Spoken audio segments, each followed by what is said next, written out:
Congress ನಾಯಕರಾಗ್ಲಿ BJP ನಾಯಕರಾಗ್ಲಿ ಭರ್ಜರಿ ಪ್ರಚಾರದಲ್ಲಿ ತೊಡಗಿದ್ದಾರೆ. ಈಗ ಡಿಕೆ ಶಿವಕುಮಾರ್ ಅವರು ಕೂಡ ಒಂದು ರೀತಿಯಾಗಿ ಬಿಜೆಪಿ ನಾಯಕರ ವಿರುದ್ಧ ಹಾಗೂ ಮೋದಿ ವಿರುದ್ಧ ಘೋಷಣೆಯನ್ನ ಕೂಗ್ತಾ ಆಕ್ರೋಶವನ್ನ ಹೊರ ಹಾಕ್ತಾ ಇದ್ದಾರೆ. ಇದಕ್ಕೆ ಸಂಬಂಧಪಟ್ಟಂತೆ ಡೀಟೇಲ್ಸ್ ನೋಡ್ತಾ ಹೋಗೋಣ.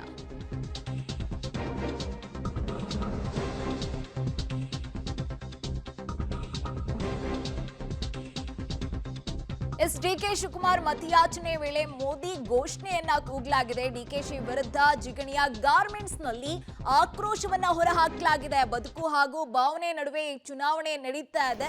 ನಾನು ಸುಳ್ಳು ಹೇಳಿ ಅಧಿಕಾರಕ್ಕೆ ಬಂದಿಲ್ಲ, ರಾಜ್ಯದಲ್ಲಿ ಸುಭದ್ರ ಸರ್ಕಾರವನ್ನ ನಾನು ನಡೆಸ್ತಾ ಇದ್ದೀನಿ, ಜೊತೆಗೆ ನುಡಿದಂತೆ 5 ಯೋಜನೆಗಳನ್ನ ಜಾರಿಗೆ ತಂದಿದ್ದೀನಿ ಅಂತ ಇದಕ್ಕೆ ಪ್ರತ್ಯುತ್ತರವಾಗಿ ಡಿಕೆ ಶಿವಕುಮಾರ್ ಅವರು ಕೊಟ್ಟಿರುವಂತದ್ದು.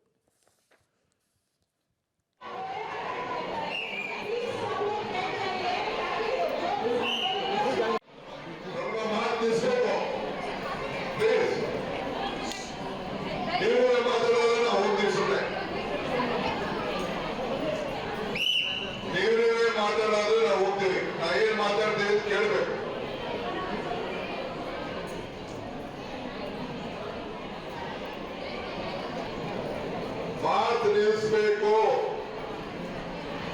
Silence please.